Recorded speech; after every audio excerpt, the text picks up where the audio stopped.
is, but not me. I got to pick this up because those of you who know me know I can't stand in one place. It's kind of against my nature. So it's really wonderful to be here with you this morning. I love this topic for May, Light Within the Shadows. And Reverend Rainbow and the practitioners have talked about various aspects of light and shadow. It was great to hear from the other practitioners last week. I was sorry I couldn't be here, but I'm in the middle of this intensive 4-month training. So I'm sorry I missed that. And the topic for today, we're following the global themes for CSL, but I changed the topic for today because the original topic was lights, camera, action. And I changed it to let your light shine. And the reason I did that is because the description for the CSL topic said we live life's performance on the center stage. And somehow the idea of life being a performance kind of rubbed me the wrong way. Now, this is really a common idea, right? Those of you who know Shakespeare know that in As You Like It, there's the famous line, all the world's a stage and all the men and women merely players. They have their exits and their entrances, and one man in his time plays many parts. And this idea of life as performance is everywhere right now. Everything is curated, right? On TikTok, on Snapchat, on Instagram, on Facebook, on reality TV, everything is curated and acted, and we see sort of these hyper versions of people that aren't themselves. But what I want to suggest today is that in order to live authentically, in order to let our light shine, we have to give up the act. We got to take off our masks. We got to take off the stage paint. Because the truth is, we all perform every day, all day long. And Irving Goffman, who's a sociologist in his book, The Presentation of Self in Everyday Life, argued that every social interaction is an exercise in presentation management. That we're always trying to manage how we look to other people, what other people think of us. We want to project a certain image of ourselves. And that image changes based on with whom we're interacting, right? We don't necessarily act the same with our family as we do with our friends. We don't necessarily act the same with our friends as we do with our business colleagues. And we might act different here than we do in other areas of our life. So we're always showing or hiding our certain parts of ourselves based on those perceived power dynamics, right? And relative social standing, gender relations, our own biases and beliefs, cultural beliefs, both conscious and unconscious. So much goes into every encounter that we don't even know about or think about. Take a moment and think about the last time you met someone new. Maybe you've never seen me before. How did you behave? What did you feel comfortable sharing about yourself? What did you feel you needed to hide? What impression did you take away from that person? What impression did you want to make? And what character were you playing in that interaction? Now take a moment to think about how you do this every day. Of all of the ways you try and mold and shape the way others view you. And the thing is, the image we think we're putting out there and the way we hope others view us might not be what people feel when they meet us, right? I come from a family where our motto is never let them see you sweat. Never show your emotions. Always be calm, cool, and collected. And I think I project that, and I'm also shy, and what people think of me is that I'm a cold bitch. I get that more than you think, because I was brought up that you don't show yourself unless you really know somebody. So I think I'm projecting calm, cool, and collected, and what people see is cold and aloof and uncaring, which is interesting. So, and we all do this, right, in our own ways. And so these ideas about how we should present ourselves come from many different areas. We're all embedded in a matrix, right? There's our own individual self, but we're also in a familial matrix, whatever kind of family we grew up in, whether it was biological, adopted, foster, all sorts of different kinds of families. Then there's the educational system you were in, the religious system you were in, the larger society with its beliefs and biases, both conscious and unconscious. So all of these things go into every interaction. And so also, when we think about that, every society has what considers acceptable or normal presentations of self. And everything outside the norm is considered deviant, defective, or scary, and is stigmatized and marginalized.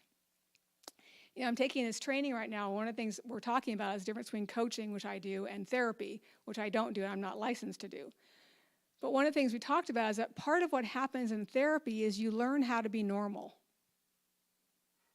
You learn how to be normal. You learn how to not, if you have anxiety, how not to appear anxious, because that's not normal. If you have schizophrenia, you might be taught ways so people don't know you're hearing voices, because that's not considered normal.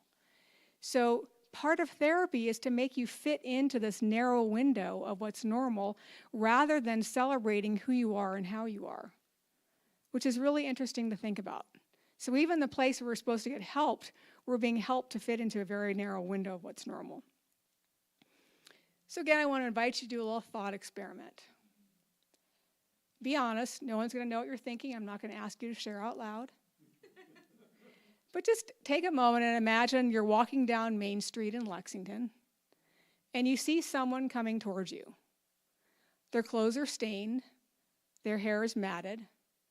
They're talking out loud, but they're not with anyone, and they're holding a bottle in one hand.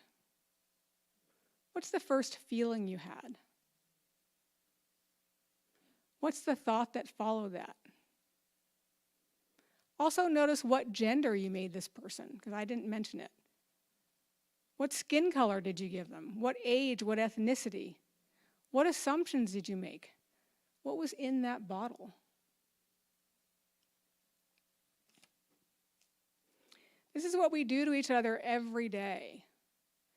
And those people that we think are different in some way can be harmed. So what does this have to do with letting your light shine, you might ask? Well, to my mind, to let your light shine brightly and truly, you have to give up the masks you wear, as I said before. You have to be yourself. And you have to become aware of the ways you stigmatize others for who they are. Now, this may sound simple, but it's not easy, not for many of us. To be yourself means taking risks. For some of us, the risks may be small.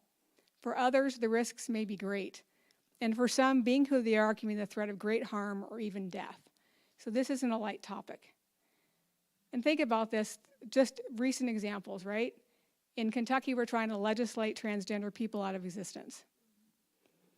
Just recently in Mississippi, a child called 911 at his mother's request because her ex-husband was coming to the house and she was frightened, and the police came in and shot this boy and killed him, right? We have a man who's with mental illness gets on a subway car in New York, and somebody's afraid of him, so he chokes him to death. So think of how scary it can be just to walk down the street, right?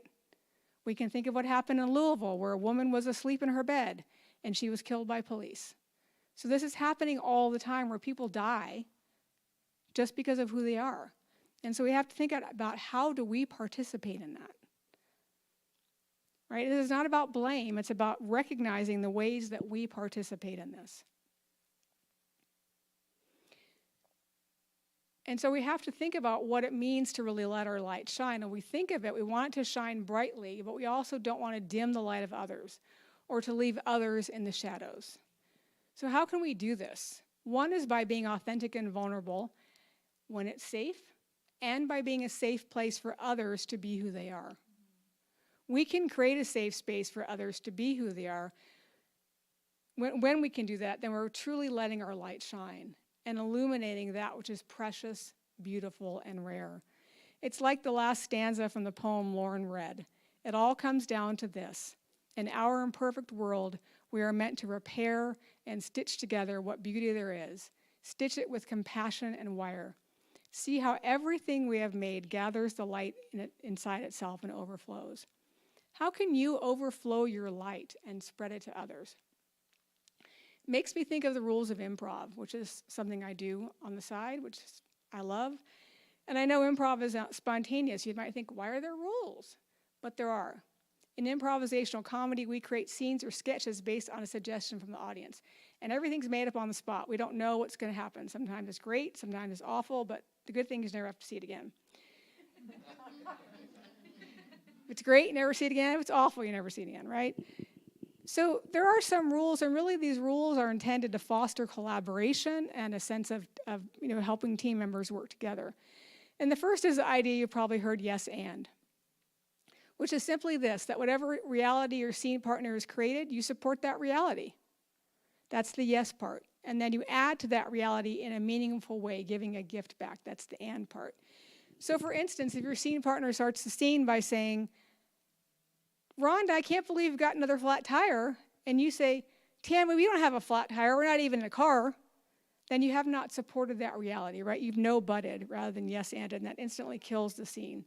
So in life, how can you yes and others? How can you support their ideas, their dreams, and their hopes? And how can you create a safe space where other people feel okay to express themselves fully and be exactly who they are? The other aspect of improv I think applies here is the idea that you do well in a scene by making your scene partner look good. It's an add-on from yes and. The point of a scene, whether it's a two-person scene or a multi-person scene, is to create a world, and you're part of an ensemble. In good improv, there are no stars. The most tiresome improv performer is one who's always trying to make themselves the center of attention. The truly gifted improv performers listen well and deeply and support their scene partners in doing their best work and coming to their aid or having their back if they appear to be struggling.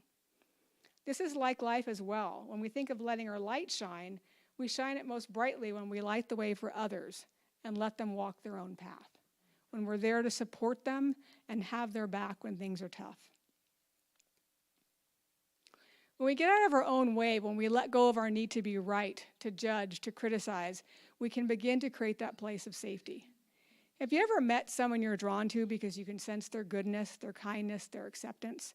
There's something in us that recognizes the divinity in others, that sense those who are in touch with their divine self. And I'm going to mention someone here. I don't have her permission, but that's too bad. There's an Episcopal priest in Lexington. She actually has a church in Richmond whose name is Carol Ruthven. And if you ever meet her, she's one of these people. She's one of the most amazing people I have ever met. I swear to God, she's surrounded by a halo or an aura of light. And she just is one of those people that when you're around her, you just feel so much better. And it's natural. It's just kind of who she is. And so we recognize this. There are people we're just drawn to because they have that something, that kindness, that compassion, and that love. And Ernest Holmes, the founder of religious science, writes about this in Science of Mind, and I've changed the language to be gender neutral. With all these facts confronting us, we should learn to trust life. There is no power in the universe which wishes anyone ill.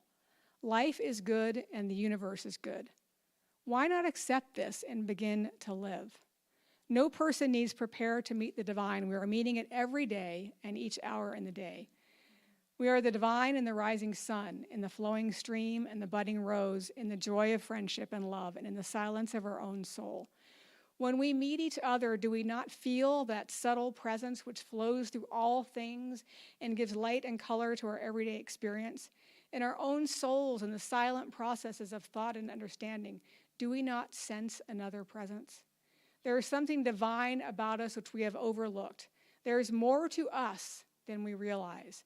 We are each an internal destiny, a forever expanding principle of conscious intelligence. There is indeed more to us than we realize. And we are, I believe, at a pivotal point in history.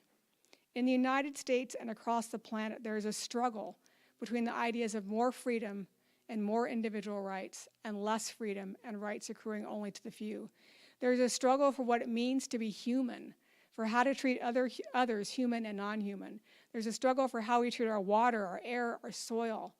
We, you and me, make choices every day to shine our light or to hide it, to let others shine their light or to force them to hide it. We create friends and enemies, and like cartoon heroes and villains, we make them two-dimensional, not allowing them to be fully expressed humans with histories and complexity. Whatever side of the political spectrum you're on, if you're demonizing those people on the other side, you've turned them into two-dimensional villains. And when we do that, it makes it easier to discount people, it makes it easier to not take them seriously, and it makes it easier in the end to even kill them, because we've made them not human.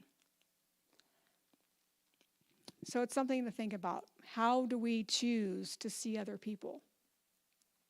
I'm not saying you have to agree with people, but if you don't make them human, then you can't fully understand where they're coming from. And one of the people whose work I admire is Brian Stevenson. He's an attorney and the founder of the Equal Justice Initiative. And his words well describe what it means to let go of our masks, our need to make villains. In his book, Just Mercy, he writes, and he's a criminal defense attorney.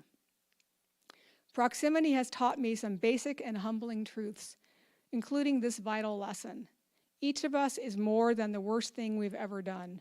My work with the poor and the incarcerated has persuaded me that the opposite of poverty is not wealth. The opposite of poverty is justice. Finally, I've come to believe that the true measure of our commitment to justice, the character of our society, the commitment to the rule of law, fairness, and equality cannot be measured by how we treat the rich, the powerful, the privileged, and the respected among us.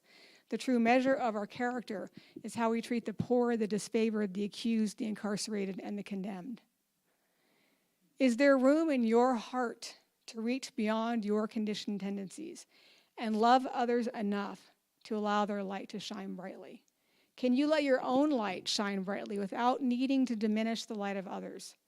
Can you be a safe space to allow another spark to flame up until it is a bright light? I truly believe we are each other's keepers. None of us can do it alone. This week, I invite you to explore the characters you have created and the ways in which those characters hide who you really are and dim your own light and help dim the light of others. Find a safe space. Let your light shine, even if it's in the safety of your own room. Know that I am that safe space, and I want to see your light shine. And I would like to leave you today with another poem by Stuart Kestenbaum. May we all live in the wonder and awe described in this poem, and may we be able to shine our light and honor the light of others. This poem is called Sabbath. I want us to make this pilgrimage every week. After we have kindled the Sabbath candles, walk away from the house and stand in the back field, away from the roads, light, and traffic, so that the stars become brighter and we can look at our own house for what it is, a shelter from the wilderness that surrounds us. The ancient light of the Milky Way and the steady beating of the wind, rattling ash and spruce. Endless wind, endless night, a harmony so frightening we head back into the house pretending to be cold. Could we add a minute each time to what we can bear so that years from now we will stand there all night in the slow circling of heaven, the dipper emptying itself, the fox and deer brushing against us as they make their rounds? Let's go into prayer.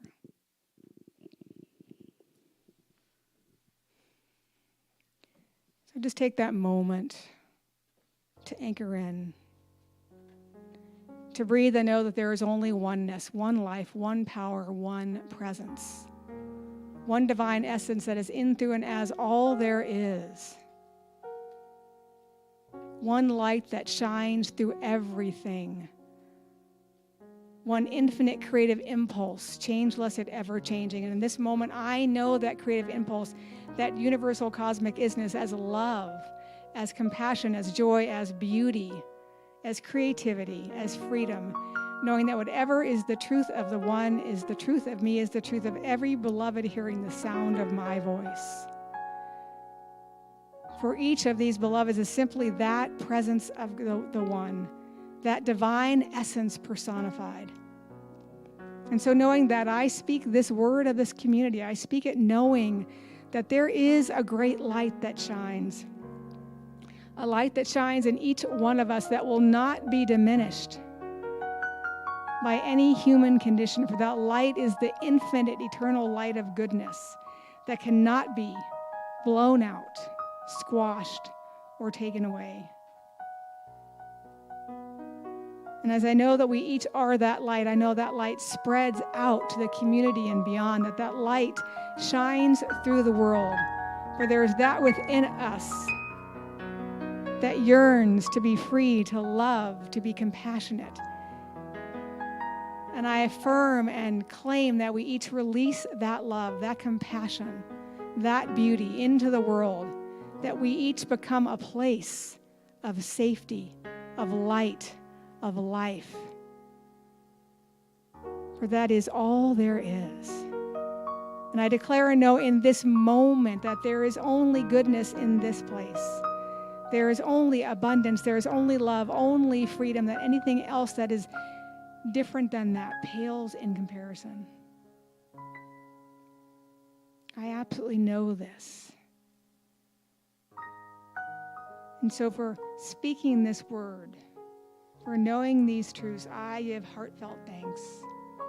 And I simply release this word into that perfect action of the law, knowing it is so. And I allow it to be by saying, and so it is.